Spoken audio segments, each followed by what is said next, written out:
Hi friends, ഇന്ന് നമ്മളൊരു special bhatura റെസിപ്പിയാണ് നിങ്ങളെ കാണിക്കുന്നത്. അതിൻ്റെ കൂടെ എളുപ്പം തയ്യാറാക്കാൻ പറ്റുന്ന ഒരു കടലക്കറി റെസിപ്പിയും.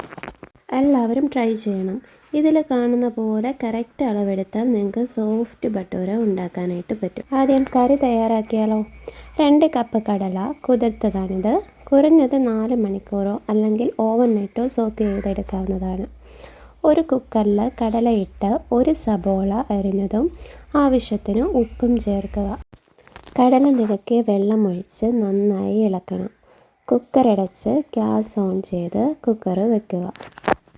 ആവി വരുമ്പോൾ വിസിലിട്ട് ഹൈ ഫ്ലെയിമിൽ 1 വിസിലും ലോ ഫ്ലെയിമിൽ 3 വിസിലും വരണം. എന്നിട്ട് ഗ്യാസ് ഓഫ് ചെയ്യാം. നിങ്ങൾ എടുക്കുന്ന കുക്കർ അനുസരിച്ച് വിസിലിൻ്റെ എണ്ണത്തിൽ മാറ്റം വരാം. കുക്കറിൻ്റെ ആവി പോകുമ്പോൾ തുറന്ന് വേവ് നോക്കുക. നമുക്കിതിന് ആവശ്യമുള്ള പൊടികളെടുക്കാം. 1 ടീസ്പൂൺ മഞ്ഞൾപ്പൊടി, 1 ടേബിൾ സ്പൂൺ മുളക് പൊടി, 1 ടേബിൾ സ്പൂൺ മല്ലിപ്പൊടി, 1.5 ടീസ്പൂൺ മസാലപ്പൊടി എടുത്ത് വയ്ക്കുക. ഇത്രയും എടുത്ത് കഴിയുമ്പോൾ ഒരു കടായിൽ 3 ടേബിൾ സ്പൂൺ വെളിച്ചെണ്ണ ഒഴിച്ച് നന്നായി ചൂടാകുമ്പോൾ 1/2 ടീസ്പൂൺ കടുക്, കറിവേപ്പിലയും ഇട്ട് താളിക്കുക. ഫ്ലെയിം കുറച്ച് വെച്ച് നമ്മൾ എടുത്തു വെച്ചിരിക്കുന്ന പൊടികൾ ഈ നേരം ഇട്ട് കൊടുക്കാം. കരിയാതെ പൊടികൾ മൂപ്പിച്ചെടുക്കണം. പൊടികൾ ഇതിലേക്ക് നന്നായി മൂത്ത് വരുമ്പോൾ നമ്മൾ വേവിച്ച് വെച്ചിരിക്കുന്ന കടല ചേർക്കുക. കടല ചേർത്ത് നന്നായി ഇളക്കി കൊടുക്കണം. കടലയ്ക്ക് നല്ലൊരു കൊഴുപ്പ് കിട്ടാനായിട്ട് ഈ നേരത്ത് കുറച്ച് കടല അരച്ച് ചേർക്കുന്നത് നല്ലതാണ്. കുറച്ച് കടലയെടുത്ത് ചൂടാറിക്കഴിയുമ്പോൾ മിക്സിയിലിട്ട് നന്നായി അരച്ച് കറിയിലേക്ക് ചേർത്ത് നന്നായി മിക്സ് ചെയ്ത് കൊടുക്കുക.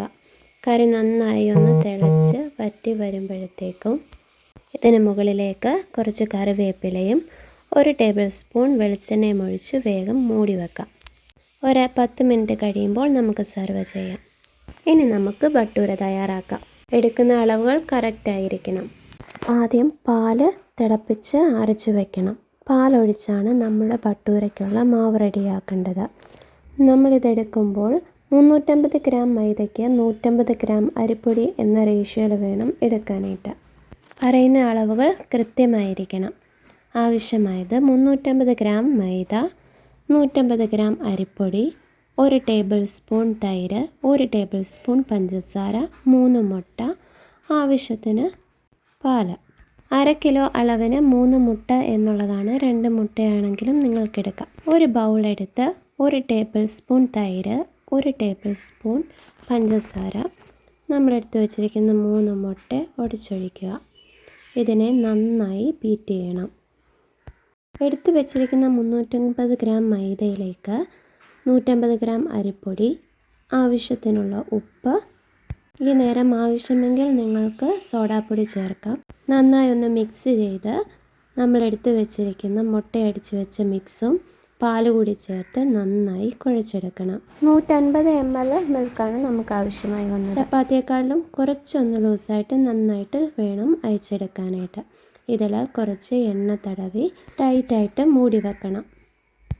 ഈ ഒരു മാവിനെ അരമണിക്കൂർ ഇല്ലെങ്കിൽ മാക്സിമം 1 മണിക്കൂർ, അതിൽ കൂടുതൽ വെക്കാൻ പാടില്ല. അരമണിക്കൂറാണ് നമ്മൾ മാവ് മാറ്റി വെച്ചിരുന്നത്. നല്ല സോഫ്റ്റായിട്ട് വന്നിട്ടുണ്ട്. ഇതിനെ ഒന്നുകൂടെ അയച്ച് ചെറിയ ബോളുകളാക്കി എടുക്കാം. 1/2 കിലോ മാവിന് മാക്സിമം ഒരു 18 ബട്ടൂര ഒക്കെ നമുക്ക് ഉണ്ടാക്കിയെടുക്കാം. പരത്തുമ്പോൾ ഒത്തിരി നേരിയതാവാതെ ചെറിയ കട്ടിയോടുകൂടി വേണം ഇതിനെ പരത്തിയെടുക്കാൻ. എണ്ണ ചൂടാവുമ്പോൾ അതിലേക്കിട്ട് നമുക്ക് പൊരിച്ചെടുക്കാം. ഇതിൽ കാണുന്നത് പോലെ എണ്ണ മുകളിലൂടെ ഒഴിച്ചൊഴിച്ച് കൊടുത്താൽ കുറച്ചുകൂടി നന്നായിട്ടത് പൊങ്ങി വരും. കരിയാതെ മീഡിയം ഫ്ലെയിമിലിട്ട് തിരിച്ചും മറിച്ചിട്ട് നന്നായി നമുക്ക് മുറിച്ചെടുക്കാം. ഇതുപോലെ ബാക്കിയുള്ള ഓരോന്നും നമുക്ക് പൊരിച്ചു കോരാം. നമ്മുടെ രുചിയേറിയ ബട്ടൂര ഇവിടെ റെഡിയായി കഴിഞ്ഞു. എല്ലാവരും തീർച്ചയായിട്ടും ഉണ്ടാക്കി നോക്കണം. ഒരിക്കലെങ്കിലും ഇത് ഉണ്ടാക്കി നോക്കിയിട്ടില്ല എങ്കിൽ മസ്റ്റ് ട്രൈ ആയിട്ടുള്ള ഒരു ഐറ്റം തീർച്ചയായും ഉണ്ടാക്കി നോക്കുക. അഭിപ്രായങ്ങൾ കമൻറ്റായി അറിയിക്കണം. നിങ്ങൾക്ക് ഈ വീഡിയോസ് എല്ലാം ഇഷ്ടപ്പെട്ടാൽ ഫ്രണ്ട്സിന് ഷെയർ ചെയ്യാനും സബ്സ്ക്രൈബ് ചെയ്യാനും ലൈക്ക് ചെയ്യാനും മറക്കരുതേ. Thank you.